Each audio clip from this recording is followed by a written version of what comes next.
ನಮಸ್ಕಾರ ಎಲ್ಲರಿಗೂ.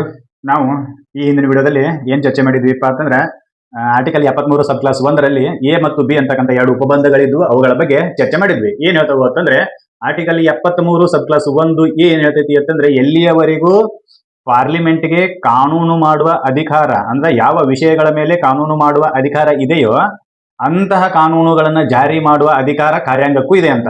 ಅಂದ್ರೆ ಪಾರ್ಲಿಮೆಂಟಿನ ವ್ಯಾಪ್ತಿ ಎಲ್ಲಿವರೆಗೂ ಇದೆಯೋ, ಕಾನೂನು ಮಾಡುವ ವ್ಯಾಪ್ತಿ ಎಲ್ಲಿವರೆಗೂ ಇದೆಯೋ ಅಲ್ಲಿಯವರೆಗೂ ಅವುಗಳನ್ನ ಜಾರಿಗೆ ತರುವ ವ್ಯಾಪ್ತಿಯು ಕೇಂದ್ರದ ಕಾರ್ಯಾಂಗಕ್ಕೆ ಇದೆ ಅಂತೇಳಿ ನಾವು ನಿನ್ನೆಯ ವಿಡಿಯೋದಲ್ಲಿ ಡಿಸ್ಕಷನ್ ಮಾಡಿದ್ವಿ. ಆಮೇಲೆ ಯಾವುದೇ ಒಪ್ಪಂದ ಇನ್ನಿತರ ವಿಷಯಗಳಿಗೆ ಸಂಬಂಧಿಸಿದಂತೆ ಕಾನೂನು ಮಾಡುವ ಅಧಿಕಾರ ಪಾರ್ಲಿಮೆಂಟ್ಗಿದೆ. ಅಂತಹ ಒಪ್ಪಂದಗಳಿಗೆ ಸಂಬಂಧಿಸಿದಂತೆ ಕಾನೂನುಗಳನ್ನ ಜಾರಿಗೆ ತಗೊಂಬರುವ ಅಧಿಕಾರ ಕಾರ್ಯಾಂಗಕ್ಕೂ ಇದೆ ಅಂತ. ಅಂದ್ರೆ ಆರ್ಟಿಕಲ್ 73 ಸಬ್ ಕ್ಲಾಸ್ 1A ಡೊಮೆಸ್ಟಿಕ್ ಕಾನೂನುಗಳ ಬಗ್ಗೆ ಹೇಳಿದ್ರೆ ಅಂದ್ರೆ ಭಾರತದಲ್ಲಿ ಕೇಂದ್ರದ ಕಾನೂನುಗಳು ಎಲ್ಲಿವರೆಗೂ ಜಾರಿಯಲ್ಲಿರ್ತಾವೋ ಅಲ್ಲಿವರೆಗೂ ಕೇಂದ್ರದ ಕಾರ್ಯಾಂಗದ ವ್ಯಾಪ್ತಿ ಇರ್ತೈತಿ ಅಂತೇಳಿ ಹೇಳಿದ್ರೆ, ಆರ್ಟಿಕಲ್ 73 ಸಬ್ ಕ್ಲಾಸ್ 1B ಏನ್ ಹೇಳ್ತೈತಿ ಅಂತಂದ್ರೆ ಇಂಟರ್ನ್ಯಾಷನಲ್ ಅಂದ್ರೆ ಇದು ಕೇವಲ ಡೊಮೆಸ್ಟಿಕ್ ಗೆ ಮಾತ್ರ ಸಂಬಂಧಿಸಿದಲ್ಲದೆ ಇಂಟರ್ನ್ಯಾಷನಲ್ ಲೆವೆಲ್ನೊಳಗೂ ನೀನೇನಾದ್ರೂ ಅಗ್ರಿಮೆಂಟ್ ಮಾಡ್ಕೊಂಡಿದ್ದೀಯ ಅಂತಂದ್ರೆ ಕಾರ್ಯಾಂಗದ ವ್ಯಾಪ್ತಿ ಅಲ್ಲಿಯವರೆಗೂ ವಿಸ್ತರಿಸ್ತೈತಿ ಅಂತೇಳಿ ಕಾರ್ಯಾಂಗಕ್ಕೆ ಅಷ್ಟು ಅಧಿಕಾರ ಐತಿ ಅಂತೇಳಿ ಆರ್ಟಿಕಲ್ 73 ಸಬ್ ಕ್ಲಾಸ್ ಬಿ ಕ್ಲಿಯರಿಫೈ ಮಾಡ್ತೈತಿ. ಹೌದಾ, ಸ್ಪಷ್ಟನೆ ಕೊಡ್ತೈತಿ. ಇದಾದ ನಂತರ ತಕರಾರು ಇರುವ ವಿಷಯಗಳು ಇಲ್ಲಿ ಬರ್ತವೆ. ನಾವು ಆಗ್ಲೇ ಹೇಳಿದ್ವಿ ಫಸ್ಟ್ನೇ ವಿಡಿಯೋದೊಳಗೆ ಏನ್ ಹೇಳಿದ್ವಿ ಅಂತಂದ್ರೆ ಕೇಂದ್ರ ಸರ್ಕಾರ ಅಥವಾ ಪಾರ್ಲಿಮೆಂಟ್ಗೆ ಯಾವ ಯಾವ ವಿಷಯಗಳ ಮೇಲೆ ಕಾನೂನು ಮಾಡುವ ಅಧಿಕಾರ ಐತಿ ಅಂತಂದ್ರೆ ಕೇಂದ್ರ ಪಟ್ಟಿಯಲ್ಲಿರ್ತಕ್ಕಂಥ ವಿಷಯಗಳ ಮೇಲೆ ಕಾನೂನು ಮಾಡುವ ಅಧಿಕಾರ ಐತಿ.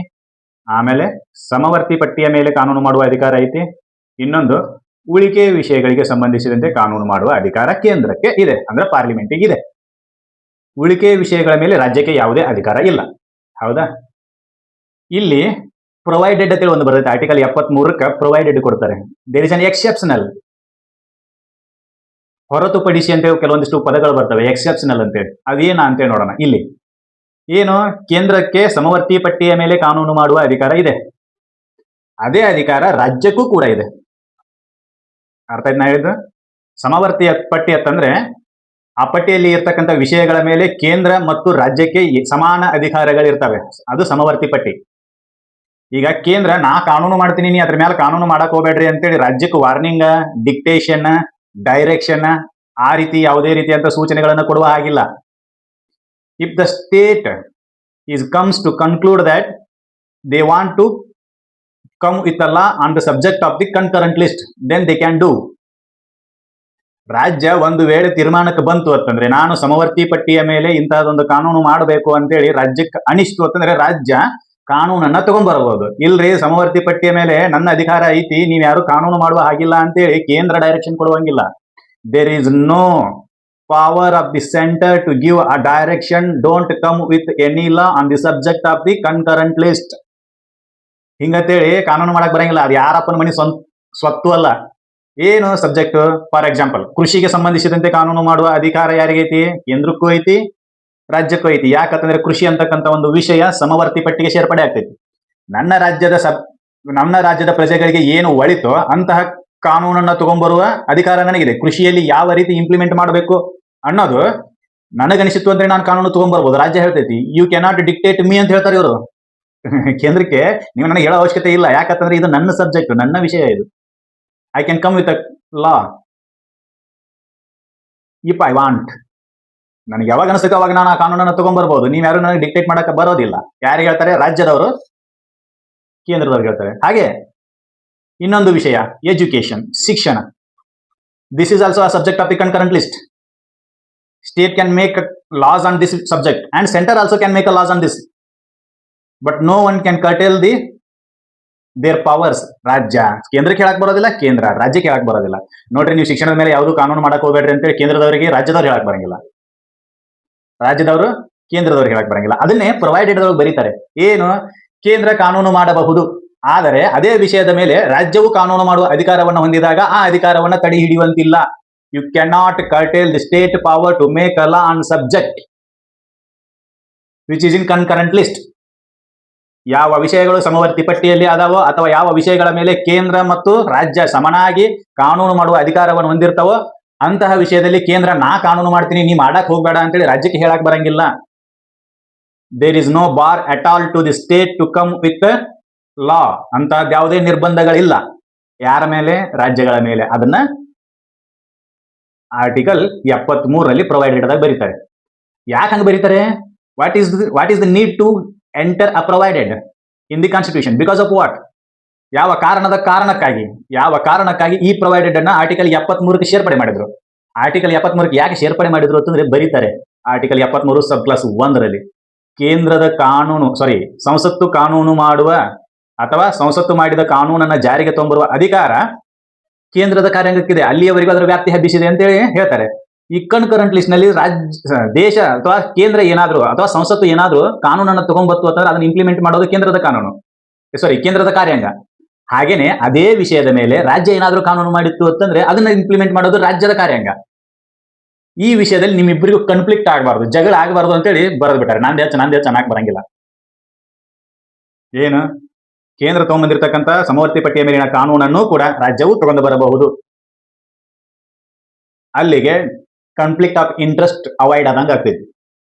ಅದನ್ನ ತೆಗೆದು ಹಾಕುವ ಸಲುವಾಗಿ ಈ ಜಗಳದ ಹಾದಿನ ಬ್ಯಾಡ ಅಂತೇಳಿ, ನಾ ತಗೊಂಬಂದೇನೆ, ನಂದು ನಡಿಬೇಕಿದೆ, ನನ್ನ ರಾಜ್ಯ ನಾ ಹೇಳ್ದಂಗ ಕೇಳಬೇಕಾಗಿದೆ, ನನ್ನ ರಾಜ್ಯ ನಾ ಹೇಳಿದ ಕಾನೂನುಗಳೇ ಬರಬೇಕು ಅಂತೇಳಿ ರಾಜ್ಯದವ್ರು ಅನ್ನುವಂಗಿಲ್ಲ.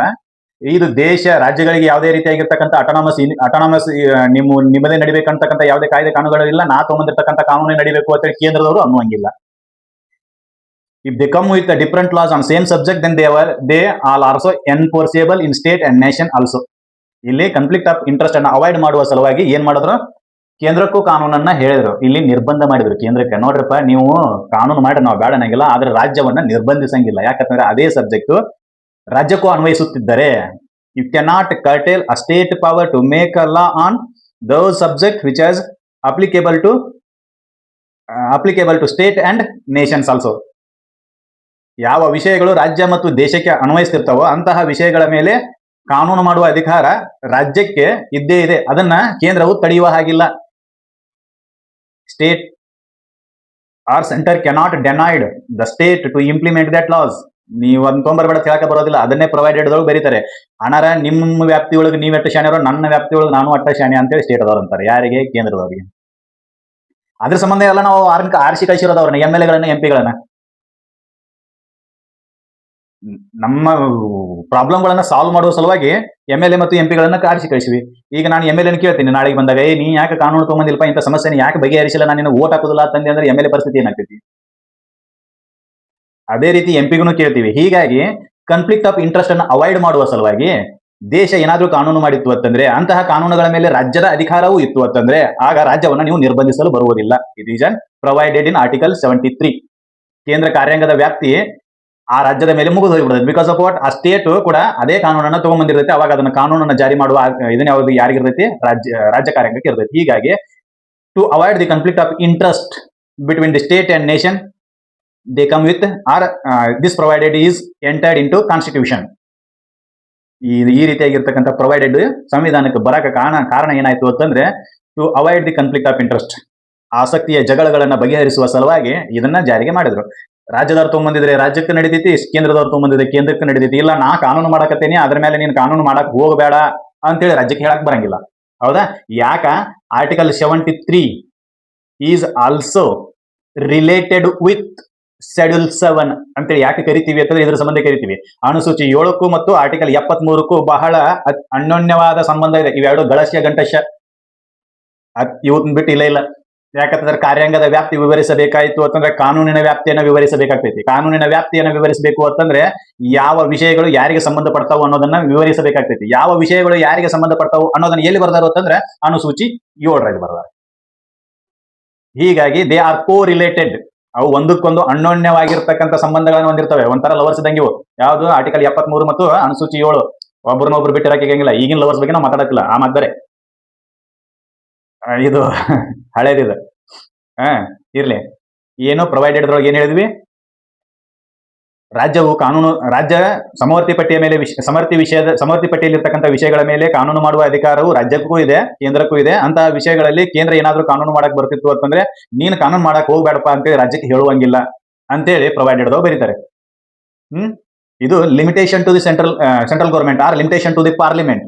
ಈ ರೀತಿಯಾಗಿರ್ತಕ್ಕಂಥ ಮಿತಿಯನ್ನ ಹೇರ್ತಾರೆ ಪಾರ್ಲಿಮೆಂಟ್ಗೆ. ನೀನು ಆ ರೀತಿಯಾಗಿರ್ತಕ್ಕಂಥ ನಿರ್ಬಂಧವನ್ನು ಇರಕ್ ಬರೋದಿಲ್ಲ. Because of what? You are a federal system of the government. You are a part of the federal system of the government. ನೀನು ಸಂಸದೀಯ ಮಾದರಿಯ ಸರ್ಕಾರದ ಭಾಗ. ಸಂಸದೀಯ ಮಾದರಿಯ ಸರ್ಕಾರದ ಭಾಗದಲ್ಲಿ ಸರ್ಕಾರದಲ್ಲಿ ಏನಾಗಿರ್ತೈತಿ ಅಂದ್ರೆ ಅಧಿಕಾರಗಳ ವಿಭಜನೆ ಆಗಿರ್ತೈತಿ. ಅಧಿಕಾರಗಳ ವಿಭಜನೆಯನ್ನು ಎಲ್ಲಿ ಬರೆದ್ರು? ಯಾವ ಅಧಿಕಾರಗಳ ವಿಭಜನೆ ಅಂತ ಕೇಳಿದ್ರೆ ಶಾಸನದ ಅಧಿಕಾರದ ವಿಭಜನೆ. ಶಾಸನದ ಅಧಿಕಾರದ ವಿಭಜನೆಯನ್ನು ಎಲ್ಲಿ ಬರೆದ್ರು ಅಂತಂದ್ರೆ ಅನುಸೂಚಿ 7ರಲ್ಲಿ ಬರೆದ್ರು. ಹೀಗಾಗಿ ಅನುಸೂಚಿ 7ರಲ್ಲಿ ಒಂದು ಪಟ್ಟಿಯನ್ನು ಇಟ್ಟಿದ್ರು, ಸಮವರ್ತಿ ಪಟ್ಟಿ ಅಂತೇಳಿ. ಈ ಸಮವರ್ತಿ ಪಟ್ಟಿಯ ಮೇಲೆ ಕೇಂದ್ರವು ಕಾನೂನು ಮಾಡಬಹುದು, ಆಮೇಲೆ ರಾಜ್ಯವು ಕಾನೂನು ಮಾಡಬಹುದು ಅಂತೇಳಿ ಬರೆದ್ರು. ಹೀಗಾಗಿ ಕೇಂದ್ರ ನಾನ್ ಕಾನೂನು ಮಾಡ್ತೀನಿ ಅಂತೇಳಿ ನೀ ಕಾನೂನು ಮಾಡಕ್ ಹೋಗಬೇಡ ಅಂತೇಳಿ ರಾಜ್ಯಕ್ಕೆ ಹೇಳಕ್ ಬರೋದಿಲ್ಲ. ಇಷ್ಟೇ. ಇದಿಷ್ಟು ವಿಷಯ ಸಂವಿಧಾನದ ಜಾರಿಗೆ ಬಂದ ನಂತರ.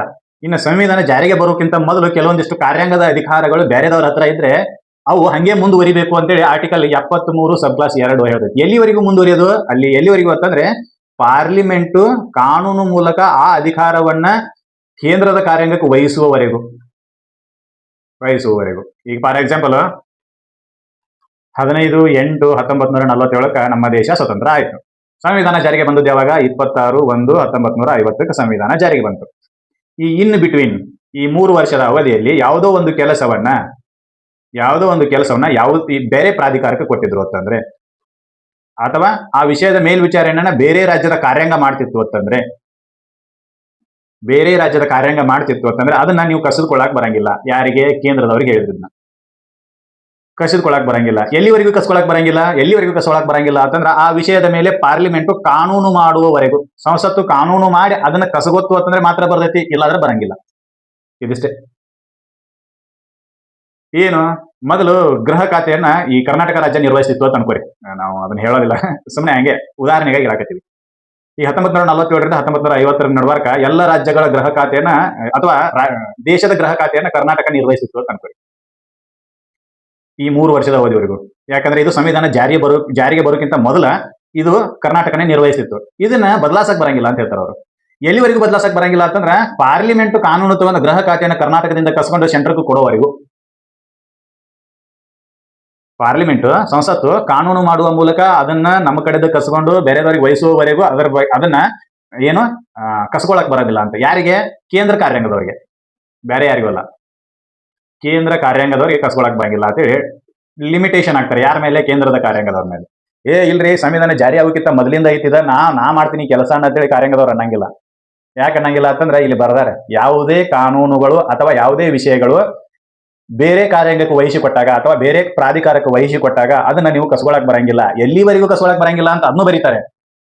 ಎಲ್ಲಿವರೆಗೂ ಕಸ್ಕೊಳಕ್ ಬರಂಗಿಲ್ಲ ಅಂತಂದ್ರೆ until or unless the parliament come with law to grab that matter. ಅಲ್ಲಿ ಅದನ್ನ ಎಲ್ಲಿವರೆಗೂ ಅಂದ್ರೆ ಪಾರ್ಲಿಮೆಂಟ್ ಕಾನೂನು ಮಾಡುವ ಮೂಲಕ ಅದನ್ನ ಕಸಗೊತ್ತು ಅಂತಂದ್ರೆ ಅಷ್ಟೇ ಹೋಗೈತಿ, ಕಸಗೋಲಿಲ್ಲ ಅಂತಂದ್ರೆ ಅದು ಹಂಗೆ ಕಂಟಿನ್ಯೂ ಆಗ್ಬೇಕು ಅಂತೇಳಿ ಆರ್ಟಿಕಲ್ 73 ಸಬ್ ಕ್ಲಾಸ್ 2 ಹೇಳ್ತೈತಿ. ಅಂದ್ರೆ ಈಗ ಸದ್ಯಕ್ಕನ ಏನ್ ಮಾಡಬೇಕು? ಕಾರ್ಯಾಂಗದ ವ್ಯಾಪ್ತಿ ಎಲ್ಲಿವರೆಗೂ ಇರಬೇಕು ಅನ್ನೋದನ್ನ ಹೇಳ್ತೈತಿ. ಆಮೇಲೆ ಕಾರ್ಯಾಂಗದ ವ್ಯಾಪ್ತಿ ಯಾವ ಕಾರ್ಯಾಂಗದ ಕೇಂದ್ರ ಕಾರ್ಯಾಂಗದ ವ್ಯಾಪ್ತಿ, ಆನಂತರ ಕೇಂದ್ರ ಕಾರ್ಯಾಂಗದ ವ್ಯಾಪ್ತಿ ಯಾವುದಕ್ಕೆ ಅನ್ವಯ ಆಗುದಿಲ್ಲ ಅದನ್ನು ಹೇಳ್ತೈತಿ. ಅಂದ್ರೆ article 73 is speaks about the limitation of the union executive and power of the union executive. ಅದರ ಅಧಿಕಾರದ ಬಗ್ಗೆನೂ ಹೇಳ್ತೈತಿ, ಅದರ ಮಿತಿಯ ಬಗ್ಗೆನೂ ಹೇಳ್ತೈತಿ. ಇದಿಷ್ಟು ನೆನಪಿರಬೇಕು. ಆರ್ಟಿಕಲ್ 73 ಸಬ್ ಕ್ಲಾಸ್ 2 ಮಿತಿಯನ್ನ ಹೇಳ್ತೈತಿ. ಆರ್ಟಿಕಲ್ 73 ಸಬ್ ಕ್ಲಾಸ್ 1 ಏನ್ ಹೇಳ್ತೈತಿ ಅಂತಂದ್ರೆ ಪವರ್ ಬಗ್ಗೆ ಹೇಳ್ತೈತಿ. ಕೇಂದ್ರದ ಕಾರ್ಯಾಂಗದ ಪವರ್ ಬಗ್ಗೆ ಹೇಳ್ತೈತಿ, ಅಧಿಕಾರದ ಬಗ್ಗೆ. ಇದಿಷ್ಟು ಮಾಹಿತಿ ನಮಗೆ ಗೊತ್ತಿರಬೇಕು. ಈ ಮಾಹಿತಿ ಬಹಳ ಇಂಪಾರ್ಟೆಂಟ್ ಆಗಿರೋದು. ಯಾಕಂತಂದ್ರೆ ಎಲ್ಲ ಕಾಂಪಿಟೇಟಿವ್ ಎಕ್ಸಾಮ್ಗಳಿಗೂ ಇದ್ರ ಬೇಸ್ ಮೇಲೆ ಕ್ವಶನ್ ಕೇಳ್ತಾರೆ. ಆಮೇಲೆ ಮೋರ್ ಆರ್ ಲೆಸ್ ಕೆಲವೊಂದಿಷ್ಟು ಕೇಂದ್ರ ಮತ್ತು ರಾಜ್ಯ ಕಾರ್ಯಾಂಗದ ನಡುವರ್ಕ ಜಗಳ ಹತ್ತಿದಾಗ ಈ ಕಾನೂನನ್ನ ಬಳಸಿಕೊಂಡ್ರೆ ಸುಪ್ರೀಂ ಕೋರ್ಟ್ ಅವರ ಜಜ್ಮೆಂಟ್ ಅನ್ನು ಕೊಟ್ಟಿರ್ತಾರೆ. To what extent the union executive has a power to enforce the laws, in what extent state executive has a power to implement the laws. If the conflict between the two subjects, then the matter is go to the Supreme Court, then Supreme Court resolve on the basis of the direction given by the Constitution under Article 73. ಇದಿಷ್ಟು ನೆನಪಿರ್ಬೇಕು ನಮಗೆ. ಈ ಮಾಹಿತಿ ಯಾಕೆ important ಆಗ್ತೈತಿ ಅನ್ನೋದನ್ನ ಹೇಳ್ಬೇಕು. ಈಗ ನಿಮಗೆ ಗೊತ್ತಾಗ್ತೈತಿ. ಯಾಕಂತಂದ್ರೆ ಜಗಳ ಸ್ಟಾರ್ಟ್ ಆಗೋದೇ ಅಲ್ಲಿಗೆ. ನನ್ನ ಅಧಿಕಾರದೊಳಗ ಕೇಂದ್ರದ ಹಸ್ತಕ್ಷೇಪ ಮಾಡ್ಯಾರು ಅಂತೇಳಿ ರಾಜ್ಯದ ಪ್ರಾಬ್ಲಮ್ ಇರ್ತೈತಿ. ರಾಜ್ಯ ಏನ್ ಮಾಡ್ತೈತಿ ಅಂತಂದ್ರೆ ಕೇಂದ್ರ ಏನ್ ಮಾಡ್ತೈತಿ ಅಂದ್ರೆ ಇದು ನನ್ನ ವ್ಯಾಪ್ತಿ, ರಾಜ್ಯಕ್ಕೆ ಅಧಿಕಾರ ಇಲ್ಲ ಅಂತೇಳಿ ಅದು ಹೇಳ್ತಿರ್ತೈತಿ. ಇವೆರಡಿಗೂ ಜಗಳ ಸ್ಟಾರ್ಟ್ ಆದಾಗ ನೋಡ್ರಿಪ್ಪ ನಿಮ್ಮ ವ್ಯಾಪ್ತಿ ಇಲ್ಲಿ ತಕ ಐತಿ, ನಿಮ್ಮ ವ್ಯಾಪ್ತಿ ಇಲ್ಲಿ ತಕ ಐತಿ ಅಂತೇಳಿ ಸುಪ್ರೀಂ ಕೋರ್ಟ್ ಅವ್ರು ಹೇಳ್ತಾರೆ. ಇದು ಗೊತ್ತಿರಬೇಕು. ಎಲ್ಲ ಕಾಂಪಿಟೇಟಿವ್ ಎಕ್ಸಾಮ್ಗೂ ಈ ವಿಷಯ ಬಹಳ ಇಂಪಾರ್ಟೆಂಟ್ ಆಗ್ತೈತಿ. ಈ ಪ್ರತಿಯೊಂದು ಕಾಂಪಿಟೇಟಿವ್ ಎಕ್ಸಾಮ್ ಅನ್ನ ತೆಗೆದು ನೋಡ್ರಿ, ಕೇಂದ್ರ ಕಾರ್ಯಾಂಗದ ಬಗ್ಗೆ ವಿವರಣೆ ನೀಡುವ ಕಲಂ ಯಾವುದು ಅಂತ ಹೇಳಿದ್ರೆ ಕೇಳಿರ್ತಾರೆ, ಅಥವಾ ಕೇಂದ್ರ ಕಾರ್ಯಾಂಗದ ವ್ಯಾಪ್ತಿ ಎಲ್ಲಿವರೆಗೂ ಇರ್ತೈತಿ ಅನ್ನೋದರ ಕೇಳಿರ್ತಾರೆ. ಒನ್ ಎಕ್ಸಾಮ್ ತಪ್ಪರೆ ಇನ್ನೊಂದು ಎಕ್ಸಾಮ್ ದಾಗ ಅದು ಬಂದಿರ್ತೈತಿ. That is an fixed question to the all competitive exams. ನೆನಪಿರಲಿ. ಈ ಮಾಹಿತಿ ನಿಮಗೆಲ್ಲ ಇಷ್ಟ ಆಗೈತೆ ಅಂತ ಅನ್ಕೋತೀನಿ. ಈ ಮಾಹಿತಿ ಇಷ್ಟ ಆಗಿತ್ತು ಅಂತಂದ್ರೆ ಈ ನಮ್ಮ ಚಾನೆಲ್ ಅನ್ನ ಸಬ್ಸ್ಕ್ರೈಬ್ ಮಾಡ್ರಿ, ಈ ವಿಡಿಯೋನ ಎಲ್ಲರಿಗೂ ಶೇರ್ ಮಾಡ್ರಿ, ಆಮೇಲೆ ಲೈಕ್ಸ್ ಕಮೆಂಟ್ ಮಾಡ್ರಿ ಅಂತ ಮುಂದಿನ ವಿಡಿಯೋದಲ್ಲಿ ಆರ್ಟಿಕಲ್ 74 ಬಗ್ಗೆ ಡಿಸ್ಕಷನ್ ಮಾಡೋಣ. ಅಲ್ಲಿವರೆಗೂ ಧನ್ಯವಾದಗಳು.